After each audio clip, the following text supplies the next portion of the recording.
anniversary screening of Destroy All Monsters presented together with our friends at Escape from Tribeca. I'd love to start by asking you, if you've been to Japan Society before, raise your hands. Now, if this is your first time to Japan Society, raise your hand.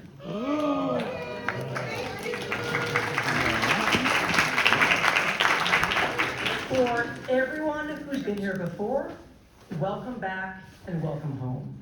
For everyone where this is your first visit, we hope you come back, and we hope this becomes your home.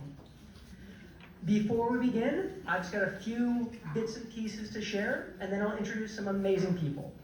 First, please stay after the screening, as we have a post-event reception up in the lobby that will feature beverages generously donated by Brooklyn Kura and Moshi. Also in the lobby, we have an amazing kaiju toy and art print display from Seismic Toys and Robo 7, and a King of Kaiju contest for you to enter. The right answer is King Ghidorah. No, it's not. Mothra. Mothra. Mothra.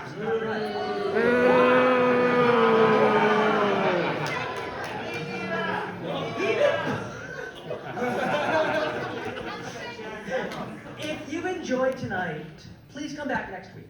Next week we have our annual sake tasting and lecture. Yes, with over 30 different sake from across Japan. And then next month, starting July 26th, we have the return of Japan Cuts. Our annual contemporary Japanese film festival. It is the largest Japanese film festival in North America, and our first time fully back in this theater since 2019.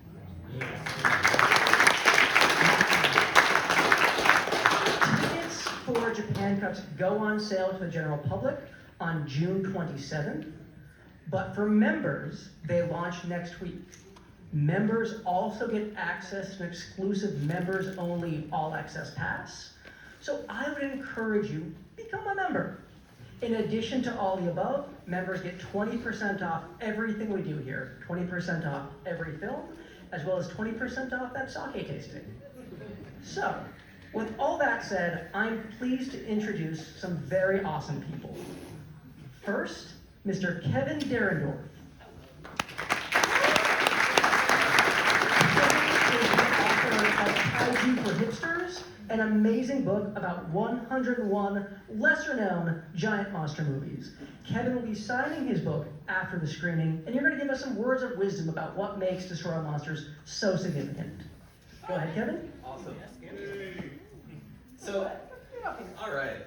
So, as mentioned, I wrote a book about alternative giant monster movies, and Destroy All Monsters is not covered in this book. Because Destroy All Monsters is not an alternative giant monster movie. It is essential viewing. It is the ultimate giant monster movie. And I mean this literally because it was conceived of as a grand finale to the entire genre, kind of a capstone for the whole medium. And, why would they do this? Well, in the 1960s, in 1962, King Kong vs. Godzilla came out, and it was a huge, huge hit. And the studio that made it, Toho, they said, all right, we're going all in. We're making multiple monster movies every year. That's right. And then all of their competitors, Shochiku, Toei, Nikatsu, Daiei, they all started doing the same thing. And then television comes along, and it starts doing the same thing. And has anyone in the past couple of years heard, there's too many superhero movies nowadays? Same thing happened. Basically, the audience started to get really diluted by just too much stuff. And it started to wane. The numbers went down, and so Toho said, all right, we're wrapping this up, but we're getting our A-team. We're getting the director of the original Godzilla, Ishiro Honda, the music composer, Akira Ifukube, the special effects director, Eiji Tsuburaya. He was back to supervise effects for this. It's really like the best of the best, the cream of the crop. To write this, though, they didn't go with their usual Godzilla writer, Shinichi Sekizawa. They went with Takeshi Kimura, who kind of writes like dark, somber stuff most of the time. And he had an idea. He said, okay, for this new movie, let's go nonfiction. This might seem a little bit puzzling, but hear me out. Surprise, everybody's about to get a history lesson.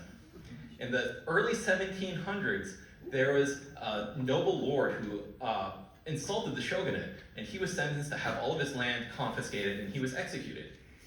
This didn't sit well with the samurai that served this guy, so these 47 samurai that had served him, 47 ronin, they go to the palace of the official that made the decision, Kira, and they basically torch the place to the ground. So the idea behind Destroy All Monsters is really the same. It just fudges the details a little bit. It's not set in 1703, it's a far, far future of 1999. And this official Kira is actually Kirak, these aliens from outer space. And the land that was confiscated is the entire planet Earth. And instead of 47 samurai as an army, you have an army of monsters. This was actually a very prudent move for Toho because they had all of these costumes lying around from their previous movies. They had previously done a crossover. They had Ghidra, the three-headed monster, where they brought back Godzilla, Rodan, and Mothra all to team up against this monster Ghidra. And that was like the Avengers of the time. 4 monsters on screen. And Destroy All Monsters is like the Avengers Endgame because it has 11 monsters. So let's see if I can remember them all here. We've got Godzilla, Rodan, Mothra, Ghidra, Kumanga and Minilla from Son of Godzilla, Anguirus from Godzilla Raved Again, Manda from Otragon, Baran the Unbelievable, Gorosaurus from King Kong Escapes, Baragon from Frankenstein Conquers the World. Am I missing anybody? I've lost track. But Edera was not in it. Edera was planned to be in it. There were actually 5 more monsters that they had plans for, including Magma from Gorath, which is crazy because the moon gets blown up in Gorath, and most of the Destroy All Monsters takes place on the moon. So that would have been awkward. So in addition to this cast of monsters, we have a bunch of great human actors who are on screen. You have Akira Kubo, who was the star of Son of Godzilla, coming right back the next year. You have Yukiko Kobayashi, who'd just been on Ultra 7 playing this robot, so she plays a very emotionless character who's mind controlled. It makes a lot of sense. And Yokio Tsutsuya, who always plays this creepy weirdo, plays a creepy weirdo, so it's perfect casting. And I know a lot of people say like, oh, who cares about the human characters in kaiju movies? And I'm like, that is glib, that is offensive, and well, for this movie it's kind of true. So, this movie is really about an unending cavalcade of special effects and campy sci-fi nonsense, and it is awesome!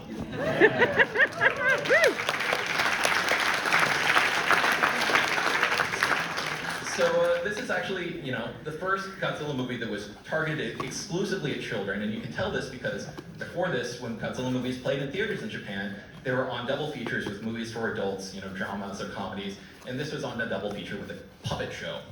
This is kind of the way the Godzilla movies went from then on. They would be these early matinees, and they would be on double features with, cut down versions of other movies or cartoons. Actually, Destroy All Monsters played on a double feature in 1972. It was re-released. It was cut down to an hour long, and one of the movies that it played against was this new movie called Panda Go Panda. Woo! And Panda Go Panda was directed by Isao Takahata, and the writer was this guy who hadn't written any movies before, but his name was Hayao Miyazaki. And those two guys would go on to form Studio Ghibli, so honestly, it kind of seems like Godzilla and Totoro were separated at birth. So that was some neat trivia. So maybe we should do some trivia. I think you're right. We should do some more trivia, but I think we need some help with that. So I'd love to invite 2 very awesome friends to the stage. I'd like to invite Jonathan Penner and Matt Barone to the stage right now. Thank you. Jonathan and Matt are our colleagues from Escape from Tribeca. Would you guys like to speak about what Escape from Tribeca is? Sure. Thank you first for having us. Thank you all for being here. A beautiful, full house, incredible. That was amazing. Thank you. kind of mind-blowing for me. Escape from Tribeca, very briefly, is a new psychotronic sidebar that we're doing at the Tribeca Festival. We've been showing H.P. Lovecraft horror movies. We showed Reanimator in partnership with the Brooklyn Horror Fest on the big screen. Barbara Crampton was there. We showed Final Cut, which was the remake of One Cut of the Dead, which we were thinking about showing here, but instead we're showing this, and this is a much better thing to show. Tomorrow night, Enter the Dragon with Angela Mao. On the big screen, there are still a few tickets available at the SVA Theater. Please come onto the site, the Escape from Tribeca site, and get tickets for that. That's going to be amazing. And there's a live martial arts demonstration. Matt, you want to say a few words? Yeah. Tomorrow, also the third and final screening of Enter the Clones of Bruce at 3 o'clock at the Village East. It's an amazing documentary about Bruceploitation wave of films that came out after Bruce Lee's death, and that's at 3 o'clock. There's still some tickets left for that. And yeah, I mean, I just want to thank Peter and Alexander and the whole team here. It's been an amazing partnership. Hopefully more to come in the future. And yeah, man, thank you all for coming out. And let's get some trivia going. So, here's how we're going to play. Kevin is going to ask a question. You fine folks are going to raise your hand if you know the answer. I'm going to repeat that. You're going to raise your hand if you know the answer. You are not going to shout it out. You're going to raise your hand. These two gents over here, Matt and Jonathan, they're going to pick somebody to answer it. They take bribes. I'm going to race up to you, horribly not tripping over the stairs, give you the mic. Tell us the answer. If you win, or if you got it right, you will win an amazing prize from Seismic Toys or Robo 7. We've got 5 trivia questions, 5 awesome prizes. Think if we could up the house lights a little bit. I don't know if they're listening to me in the booth. Could we up the house lights a bit? There we go. They're deep in conversation. Perfect. This way I won't trip over the stairs. Kevin, what is the first question? So let's start with a gimme. Who is paying attention? Who can name 5 of the monsters that are in this movie? Right there. Alright. You go. You sit. So 5 monsters: Godzilla, Mothra, Rodan, Anguirus, King Ghidorah, and Baragon. Throw a couple Gorosaurus, a couple more. Yeah, that is more than 5, so you are certainly qualified.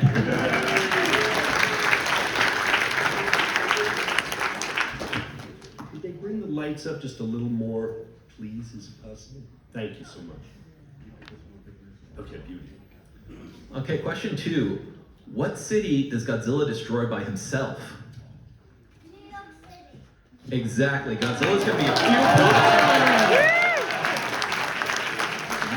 Congratulations. Oh, that was beautiful. I would also like to remind everyone of the New York City geography before this movie takes place. If you didn't notice, coming to Japan Society, the United Nations building is right there, 1 block away. I just want you to remember the UN, 1 block right over there. Just apropos of nothing. The UN, literally 1 block from here. Go on. All right, let's go a little bit more difficult. One of the monsters, Baragon, is barely in this movie because the Baragon costume had actually been lent out to a television show. Who can name the television show? Wow. In the middle with the, yeah. Yes.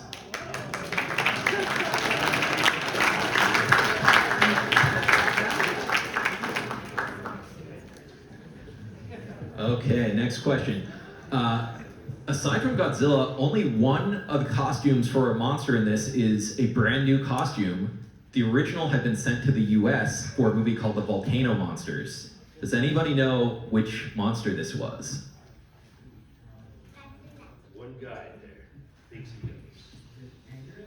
That is correct. Anguirus. One last question. All right.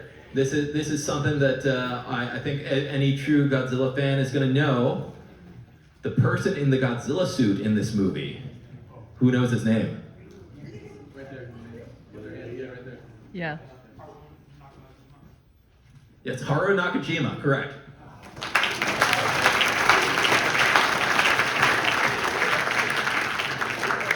I actually didn't see who answered that. Right there, yep. Fifth, yeah, nice. Sit down. Y'all are amazing. Thank you all tremendously. A massive thank you to everyone here, to Kevin for that incredible, insightful introduction, my good friends Jonathan and Matt up on stage, Seismic Toys, Robo7, Moshi, Brooklyn Cora, and all of you. Thank you for spending your Friday night with a bunch of weird giant monsters. And we can,